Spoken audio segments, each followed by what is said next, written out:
Apocalipse, capítulo de número 2. Nós vamos estudar nesta manhã do verso 18 ao verso de número 29. E assim vamos fechar este capítulo de número 2, tendo ainda 3 cartas, para considerar no capítulo 3.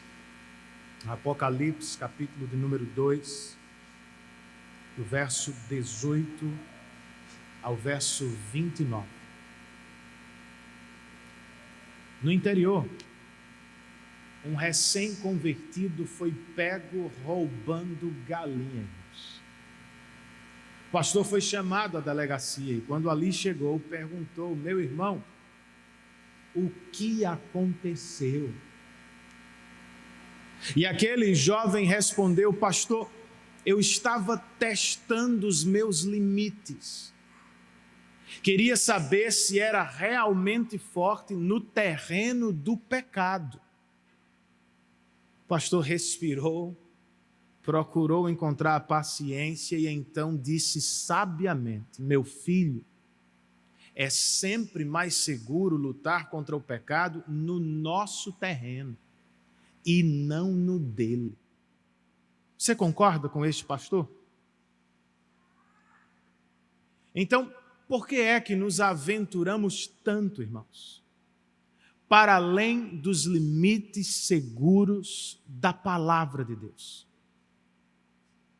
Eu tenho para mim que nosso problema, ou parte do nosso problema, está em uma das maiores virtudes da atualidade: tolerância. Em vez de atender a Romanos 12, que diz: não se amoldem ao padrão deste mundo, nós toleramos o mundo, a carne e o diabo. Nos julgamos fortes o bastante e achamos que nunca vamos perder a batalha para o pecado. Será que não, irmãos? A tolerância, embora aplaudida, queridos, tem derrubado centenas, milhares de crentes. Era o que acontecia em Tiatira e é o que pode estar acontecendo entre nós. Por isso nós precisamos tanto da mensagem desta carta de Apocalipse. Eu quero ler apenas o verso de número 18 com vocês. E depois, ao longo da exposição, vamos passar por todos os outros versos. Apocalipse, capítulo de número 2, verso 18, o texto inspirado registra assim: ao anjo da igreja em Tiatira, escreva: estas são as palavras do Filho de Deus, cujos olhos são como chama de fogo e os pés como bronze reluzente. Vamos orar mais uma vez? Senhor, nós queremos fazer das palavras do salmista nossa oração agora. Foi ele quem te pediu no passado: desvia-nos dos caminhos enganosos deste mundo. E por graça, ensina-nos a tua lei.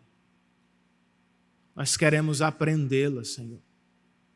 Por isso rogamos pela assistência de teu Espírito e o fazemos na certeza da intercessão de teu Filho.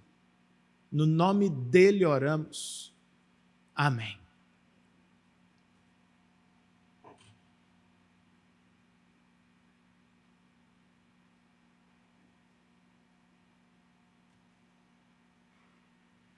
Tiatira era a menor cidade da Ásia. E ela foi fundada basicamente para proteger a capital, Pérgamo. Tiatira também era uma cidade operária, ou seja, ela existia para produzir e abastecer grandes centros à sua volta. Logo, irmãos, dificilmente alguém ficava desempregado em Tiatira. só acontecia se você fosse um crente. E um crente comprometido com a lealdade absoluta a Cristo. Como assim, pastor? Bem, em Tiatira não existia um grande centro de culto a um Deus específico, mas ali estavam inúmeros sindicatos trabalhistas. Para participar deles, você não podia ser apenas um bom trabalhador ou pagar sua contribuição mensalmente. Você tinha também que comparecer às festas pagãs de Roma e tinha que adorar aos deuses patronos das profissões. Esse era o dilema dos crentes em Tiatira. E eis que surgiu alguém na igreja ensinando que misturar-se ao mundo para garantir o emprego é mais do que justo. Jesus discordava, irmãos. E por isso se apresentou aos crentes de Tiatira como Filho de Deus, cujos olhos são como chama de fogo e os pés como bronze reluzente. Trata-se de uma descrição de autoridade. Jesus não é apenas o Salvador bondoso. Ele também é o Filho de Deus, que, segundo o que vamos ouvir, recebeu do Pai autoridade para reinar.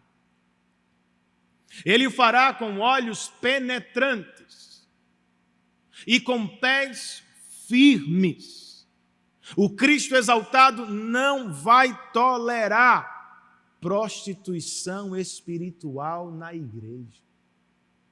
Não vai dividir sua noiva com falsos deuses da sociedade. Por isso, então, temos este alerta tão importante ao final do Novo Testamento. Quer ser fiel a Deus, não se envolva com prostituição espiritual. Nem na igreja, nem na família, nem no trabalho, principalmente, não o faça no seu coração. Como lutamos contra este pecado, pastor? Esta carta está aqui para nos ajudar, irmãos. Primeiro, ela nos ajuda ao nos apresentar o que Cristo sabe da igreja. Ao início do verso 19, volte os seus olhos para o texto comigo. O Senhor Jesus diz: conheço as suas obras, conheço o seu amor, conheço a sua fé, o seu serviço e a sua perseverança. Eis uma igreja da qual eu gostaria de ser membro. Diferentemente da igreja de Éfeso, a igreja de Tiatira não tinha apenas boas obras, tinha também amor. E enquanto a igreja de Pérgamo dava ouvidos aos ensinos dos nicolaítas, a de Tiatira mantinha-se fiel à fé evangélica. Como os crentes de Esmirna, os de Tiatira foram fiéis e perseverantes até mesmo na tribulação. Além disso, irmãos, nesta breve apresentação, eles exibem um equilíbrio saudável. Você vê aqui amor por Cristo e amor pelos santos. Você vê fé em Cristo e fé na prática, na perseverança em meio às tribulações. E isso não é tudo. Ao fim do verso 19, o Senhor continua dizendo: e sei que você está fazendo mais agora do que no princípio. Ou seja, nossos irmãos não fizeram muito e depois pararam abruptamente. Eles cresceram muito e continuam crescendo até agora.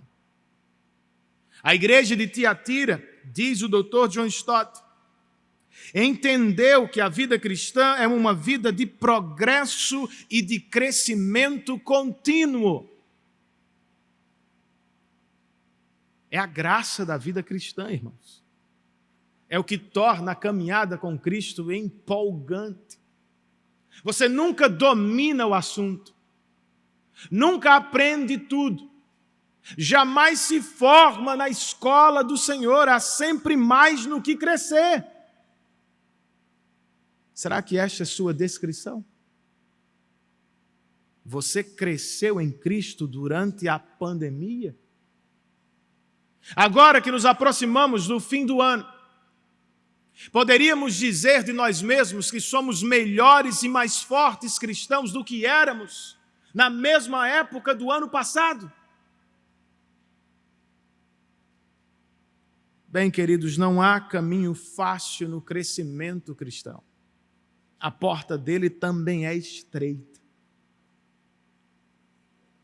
Você não vai aprender tudo de uma vez. Nenhum evento cristão vai lhe dar conhecimento instantâneo e completo. Não há atalho para o crescimento. Você precisa ler sua Bíblia a cada manhã. E eu preciso frequentar os cultos de nossa igreja a cada semana. Se é o que você quer crescer, você precisa se beneficiar sempre dos meios de graça que o Senhor nos deu. Mas a boa notícia é lenta e continuamente. Se você se beneficia dos meios de graça, você certamente crescerá em Cristo. Era o que acontecia em Tiatira, irmãos. E com esta igreja nós podemos aprender também sobre o equilíbrio do crescimento. Nossos irmãos não cresceram apenas em uma seção do cristianismo, cresceram em tudo. Tinham fé e boas obras. Revelavam amor por Cristo e amor pelos santos. Como é que você avalia o seu crescimento? Será que ele é equilibrado? Há crentes que dominam a teologia sistemática de Berkhof, mas são incapazes de lavar a louça para servir a família. Foi o que eu ouvi acerca de uma mãe falando de um filho. Outros, no lado oposto, estão sempre servindo.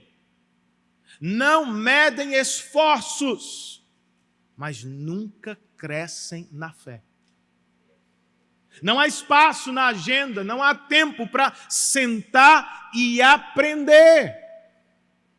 Bem, o que será que você pode planejar diferente, meu irmão, a fim de viver um crescimento mais equilibrado entre o conhecimento da fé evangélica e o serviço a Cristo e ao povo dele? E outra vez, irmãos, vamos aprender a corrigir com Jesus. Como fez com os crentes de Pérgamo, o Senhor também vai exortar os de Tiatira. Mas notem bem, antes, ele destaca os pontos fortes dos nossos irmãos. Por que não seguimos este modelo? Em casa, na igreja e no trabalho. Vez por outra eu percebo que quando estamos para corrigir alguém, tudo o que vemos é o erro. O erro dele, o pecado dela. Mas será que estamos vendo tudo mesmo? Não estamos nos esquecendo de algo? Vamos nos esforçar, queridos, como faz Jesus aqui, para ver tudo que os nossos familiares, irmãos e amigos têm de bom, e não só aquele pouco que estão fazendo de errado. Este exercício vai lhe ajudar, vai me ajudar. Vai gerar mais gratidão nos nossos corações, por nossos familiares, colegas e amigos. O exercício vai nos ajudar no caminho da correção. Se é mais grato do que crítico, sua correção será mais bem recebida por aquele a quem você quer corrigir. Que o Espírito Santo nos ajude, nos conduza durante a semana através de uma correção equilibrada, semelhante à de Cristo e para a glória dele. Posso ouvir um amém de vocês? Bem, para nos ajudar, a carta de Tiatira primeiro nos lembra ou nos apresenta o que Cristo sabe acerca da igreja. Em segundo lugar, ela nos apresenta o que Cristo tem contra a igreja. Versos 20 e 21.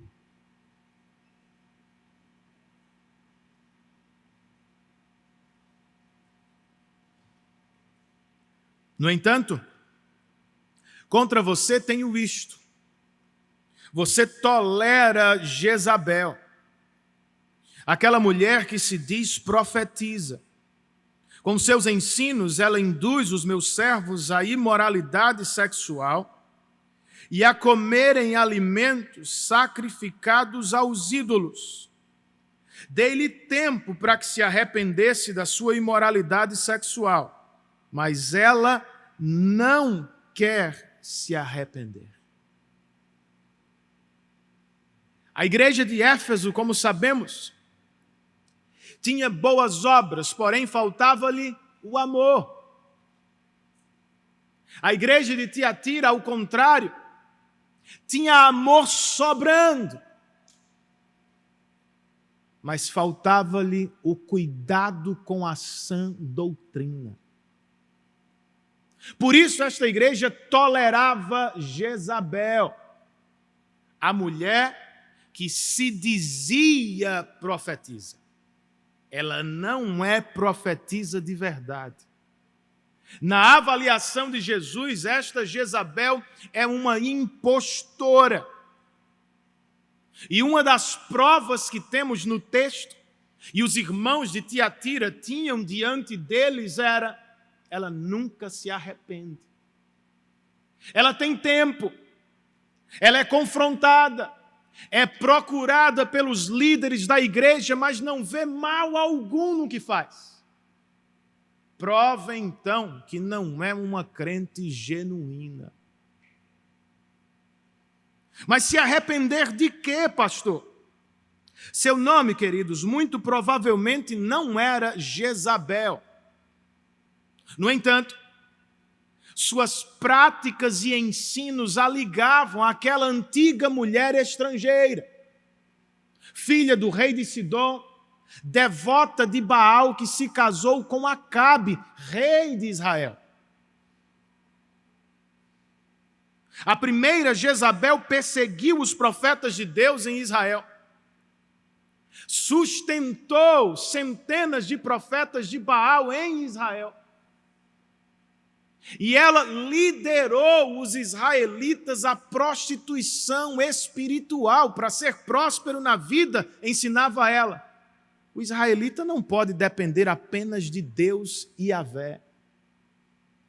Ele precisa frequentar o culto da vitória dos deuses amantes, Baal e Astarote. A segunda Jezabel, que aparece aqui em Tiatira, não era tão diferente, irmãos.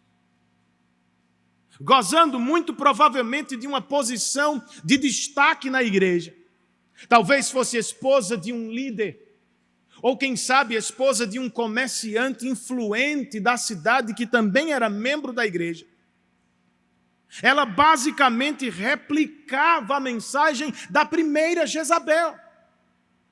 Você quer se dar bem em Tiatira? Precisa fazer negócios como Roma.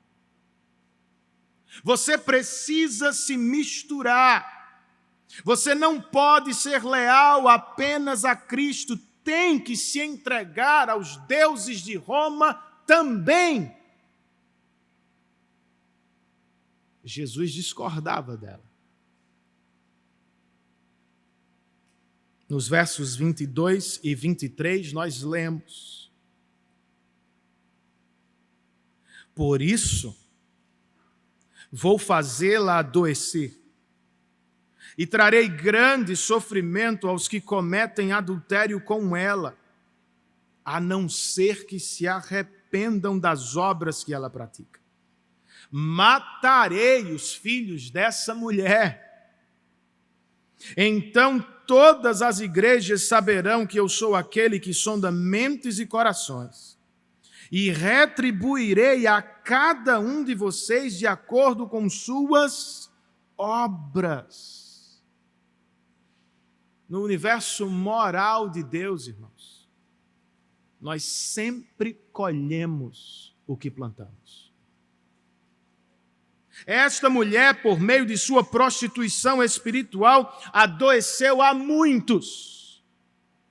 Agora é a vez dela de ficar doente na cama da prostituição, como tem ou como diz a revista e atualizada. E ela não será a única. Os que adulteram com ela, caso não se arrependam, também vão adoecer, inclusive alguns chegarão até a morrer. Por quê, pastor? Porque Jesus sonda mentes e corações. Ele vê o íntimo do nosso ser. E segundo o que lemos, ele retribui a cada um segundo as suas obras. Você não treme ao ouvir isso? Seu coração não acelera ao ficar sabendo que Jesus pode lhe retribuir segundo as suas obras? Ananias e Safira, membros da igreja primitiva, foram fulminados porque tentaram enganar a Deus. Os crentes de Tiatira estão correndo perigo porque cometeram prostituição espiritual com Jezabel. Será que não estamos no mesmo caminho enganoso, irmãos, da tolerância? O espírito de Jezabel não está morto. Ela continua pregando nos shoppings da vida, nas novelas da TV e, pasmem vocês, até nas igrejas cristãs. Ela grita constantemente àqueles que lhe dão ouvidos: cheguem ao topo da carreira profissional e vocês serão poderosos. Tenham todas as mulheres que desejarem e vocês serão realizados. Sejam famosos e aprovados pelos homens e de verdade vocês serão felizes. Nós acreditamos e cometemos prostituição espiritual com Jezabel. Ainda adoramos a Cristo aos domingos, mas de segunda a sábado, por vezes estamos prostrados perante os falsos deuses desta era. O resultado é este: nós vamos adoecer espiritualmente. Pessoas à nossa volta vão sofrer. Alguns podem chegar até a morte. Você pensa que eu estou exagerando? Pense no filho que é sacrificado ao altar do sucesso e do trabalho, que tem tudo de material, mas é vazio por dentro. Lembre-se daquele amigo, amiga, que de tanto relacionamento acabou ferindo a muitos e está profundamente ele ou ela também ferido no íntimo. Não vale a pena, queridos, adorar a Deus e ao mundo ao mesmo tempo. Vai nos custar caro, vai nos fazer sofrer muito. Por isso, Antes que seja tarde demais, arrependa-se. Não seja como Jezabel, que teve todo o tempo do mundo para se arrepender, mas escolheu não fazê-lo.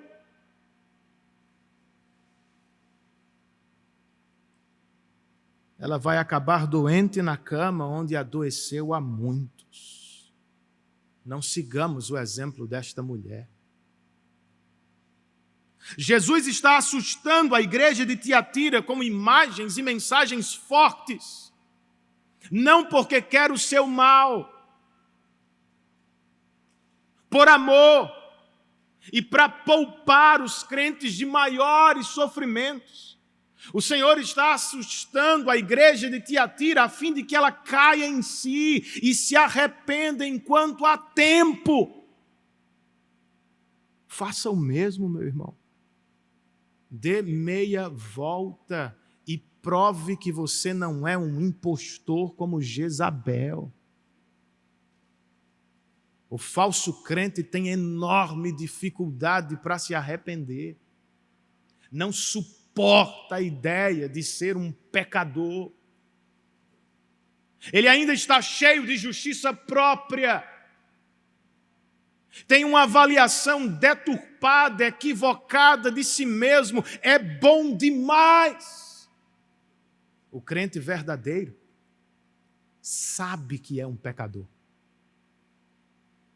Ele assume sua condição. E em vez de se exasperar com Deus ao ouvir um sermão como este, ele se alegra, humildemente se prostra, se arrepende e agradece a Deus por todo o cuidado recebido. É assim ou não? Cuidado, irmãos. É o que os líderes da igreja precisam demonstrar no trato com aqueles que lhes foram confiados por Jesus.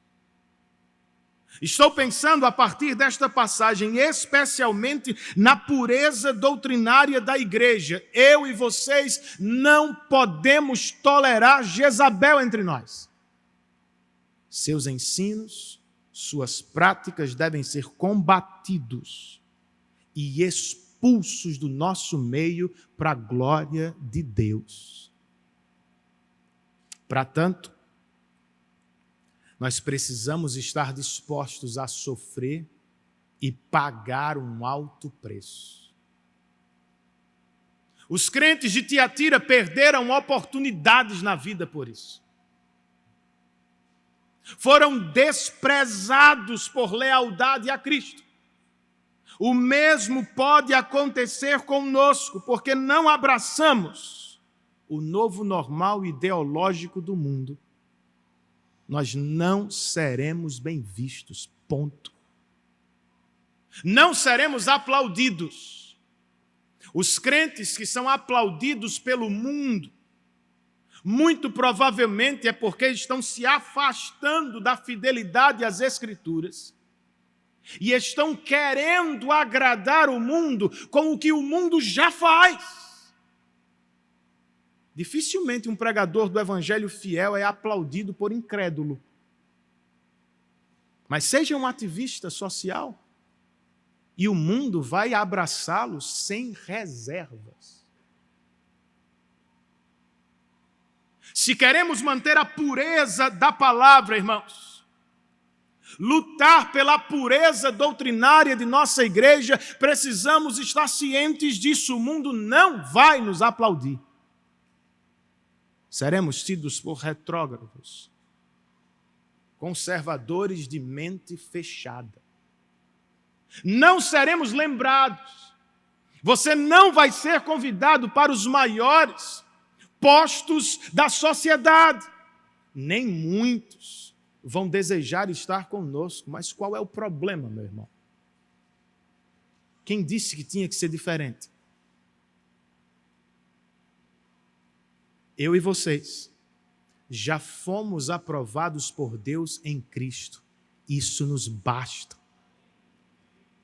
O elogio do Salvador vale mais do que milhões de palmas do mundo de Jezabel. sejamos fiéis a Cristo. Esta carta, então, nos ajuda ao nos apresentar o que Cristo sabe da igreja, o que Cristo tem contra a igreja. E, por fim, esta carta nos ajuda a nos apresentar o que Cristo dará à igreja. Versos 24 e 25.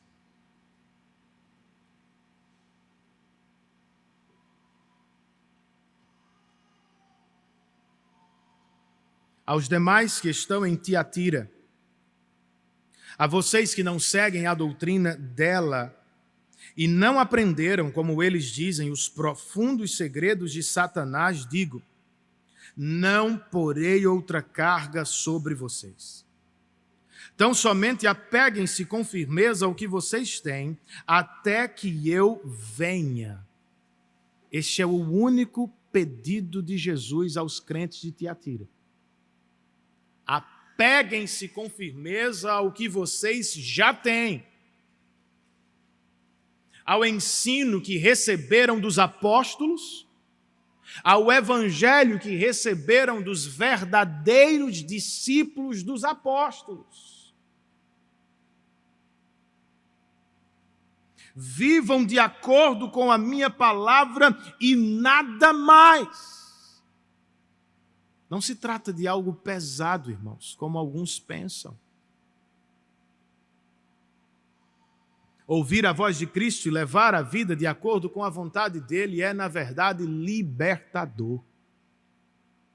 Os crentes acabam poupados dos enganos de Jezabel, afastados dos segredos de Satanás. Esse é o pedido. E as promessas, quais são, pastor? Elas aparecem entre os versos 26 e 29. Àquele que vencer e fizer a minha vontade até o fim, darei autoridade sobre as nações. Ele as governará com um cetro de ferro e as despedaçará como a um vaso de barro. Eu lhe darei a mesma autoridade que recebi de meu Pai. Também lhe darei a estrela da manhã. Aquele que tem ouvidos, ouça o que o Espírito diz às igrejas. São duas promessas, queridos. Aos que se afastarem da tolerância a Jezabel, Jesus promete dar de sua própria autoridade. Cristo e os crentes, como prometido pelo texto de Salmo 2, reinarão sobre as nações. Sim, no reino futuro e pleno, mas também no reino real e em desenvolvimento agora.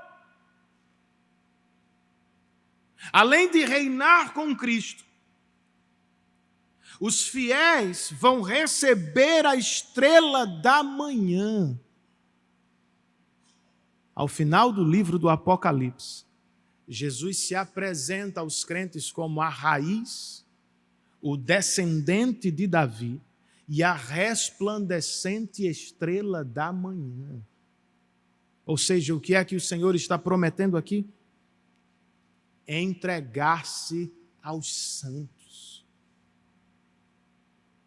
Você sabe em que momento a estrela da manhã aparece? Segundo especialistas, é no momento mais escuro da noite. O Cristo exaltado está dizendo aos seus santos: quando mais precisarem de mim, eu não me esconderei de vocês. Vocês clamarão, e imediatamente eu farei meu rosto brilhar sobre vocês. É uma maravilha, você não acha? Contar com o rosto do Cristo exaltado brilhando sobre nós o tempo todo. Então por que é que você está brincando com os segredos de Satanás, meu irmão? Em Tiatira, Jezabel ensinava: você só pode resistir ao pecado se primeiro experimentá-lo. E esta dádiva, dizia a impostora, é destinada apenas aos crentes mais avançados. Nem todo mundo está pronto para conhecer os segredos do diabo de tão perto.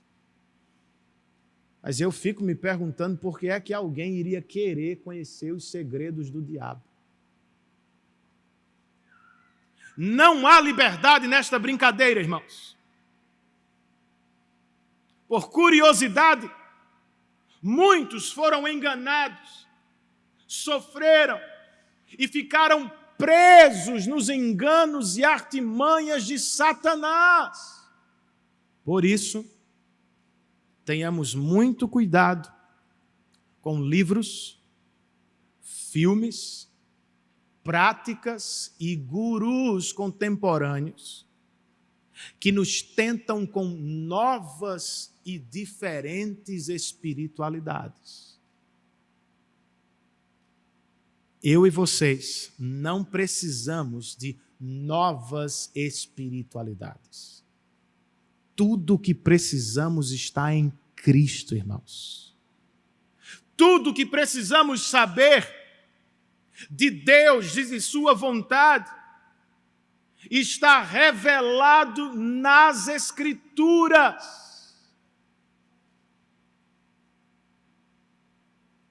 E o melhor, o jugo do nosso Senhor é leve e libertador, e não pesado e escravizador. Então aproveite o privilégio que tem.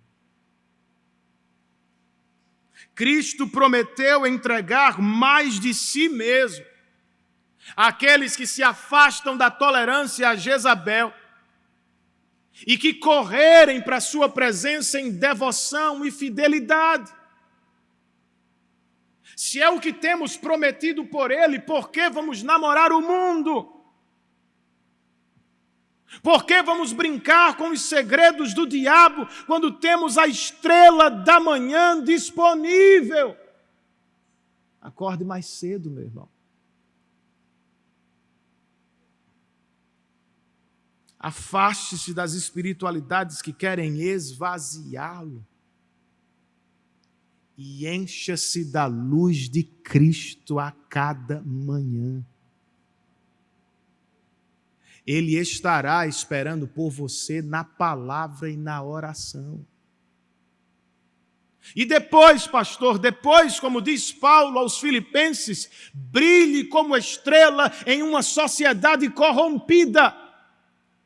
A ideia é: banhe-se na luz de Cristo a cada manhã e você terá a luz de Cristo para repartir com o mundo.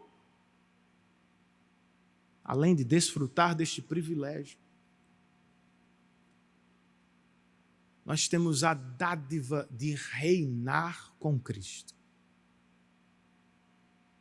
Outra vez, no futuro, nós reinaremos plenamente com Cristo sobre as nações. Para você que pensava que o céu era só descanso, vai ter trabalho. Nós vamos reinar, governar, administrar, cuidar do reino pleno de Cristo ao lado dele.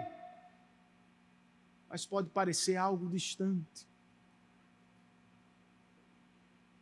Estamos passando por aqui, mas o que queremos mesmo é reinar lá, queridos. Nós já reinamos com Cristo agora. Como assim, pastor? Espiritualmente falando. Nós reinamos com Cristo quando cumprimos a missão de fazer discípulos de todas as nações. Nós estendemos o reino dele sobre o coração daqueles que ouvem e obedecem ao Evangelho. Neste sentido, eu preciso perguntar: como temos reinado então? sua esposa e filhos, conhecem e amam o reino e o Rei Jesus? Estamos aproveitando, queridos, a influência e oportunidades que temos no trabalho para apontar os valores do reino, para pregar o Cristo, Rei deste reino?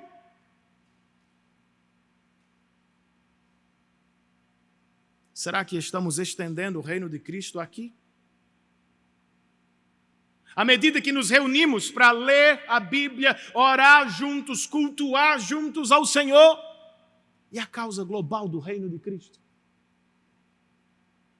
Quero dizer, nós oramos por missões. Nós investimos em missões. Nós torcemos por nossos irmãos que estão do outro lado, estendendo o reino de Cristo no coração e entre povos não alcançados. Reinar com Cristo é um privilégio,